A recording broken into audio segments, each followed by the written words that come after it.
Vale, vamos al lío. A ver, creo que mucha gente ha crecido con esa idea, ¿no? De que la forma de nuestro cuerpo es, pues, como una lotería genética que nos toca y que está dictada por los huesos. Pero, ¿y si la clave no estuviera en el esqueleto, sino en una especie de motor interno? Pues eso, hoy vamos a intentar desentrañar el verdadero mapa del cuerpo. Y esta es la gran pregunta, claro. ¿Cuántas veces se ha oído eso de es que tengo la cadera ancha o soy de constitución fuerte? Lo damos por hecho, que los huesos son los que mandan en nuestra silueta. Pero, a ver, ¿es esa realmente toda la historia? Vamos a ver qué hay detrás de esto. Ojo, para que quede claro, estas clasificaciones de la pelvis son totalmente reales, son científicas. Ahí vemos los tipos, ginecoide, androide. El tema es que su uso principal es en obstetricia. Sirven sobre todo para entender la forma del canal del parto. No se crearon para definir la silueta de una persona o para explicar por qué acumula grasa en un sitio u otro. Y aquí está el quid de la cuestión, porque una cosa es tener una pelvis androide, que como decimos, describe la forma del hueso, y otra muy distinta es hablar de obesidad androide, que se refiere a dónde se acumula la grasa, en este caso en la zona del abdomen. ¿Vemos la diferencia? Usan la misma palabra androide, pero describen cosas que no tienen nada que ver. La forma de la pelvis no es la causa de dónde se almacena la grasa. Punto. Claro. Esto nos deja con una pregunta abierta. Si ya hemos visto que el mito de los huesos no se sostiene, entonces, ¿qué es lo que de verdad está al mando? ¿Qué sistema operativo, por así decirlo, está usando el cuerpo para que acumulemos grasa aquí o allá, para que tengamos ciertos antojos o para que nos sintamos de una forma concreta? Pues vamos a ver un nuevo enfoque, uno que es mucho más funcional. Hay que olvidarse un poco de esas etiquetas estáticas y empezar a pensar en motores. La idea es que existen 7 biotipos clínicos, 7 motores metabólicos que, en el fondo, describen cómo funciona el cuerpo por dentro. Aquí los tenemos, los 7. Y fijaos en lo que pone, señales rápidas, porque aquí no hablamos de formas, sino de funciones, de sensaciones.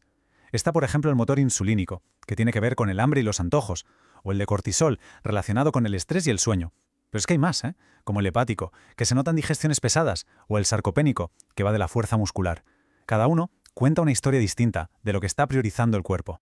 Vamos a ver el primero con un poco más de detalle, el motor insulínico.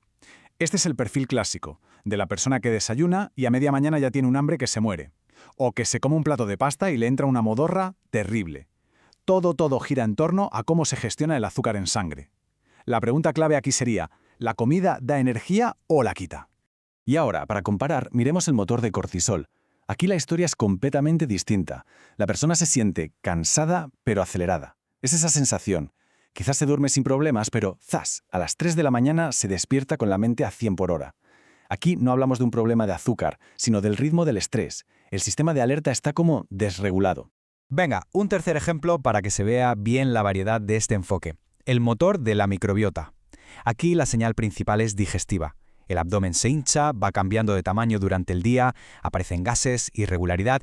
El problema a menudo no es la grasa en sí, sino lo que está pasando en el intestino.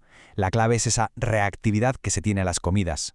Bueno, ya hemos visto algunos ejemplos, pero la pregunta es, ¿cómo se aplica todo esto? Porque claro, es muy tentador intentar meterse en una sola cajita, en una categoría, pero la realidad pues suele ser bastante más compleja.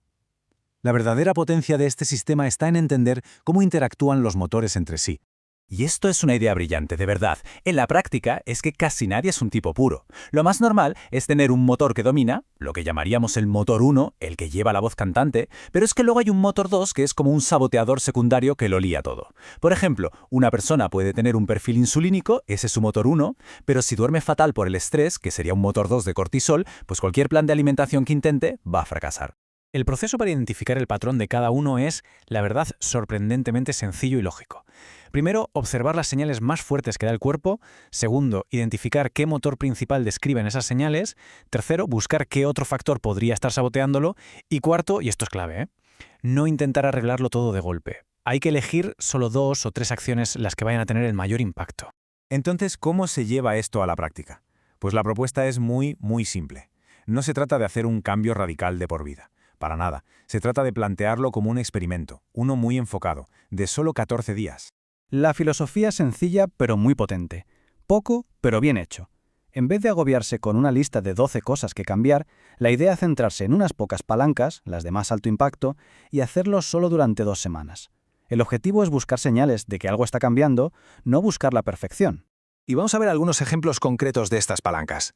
Para alguien con un motor insulínico, podría ser algo tan simple como añadir proteína en el desayuno para estabilizar el azúcar.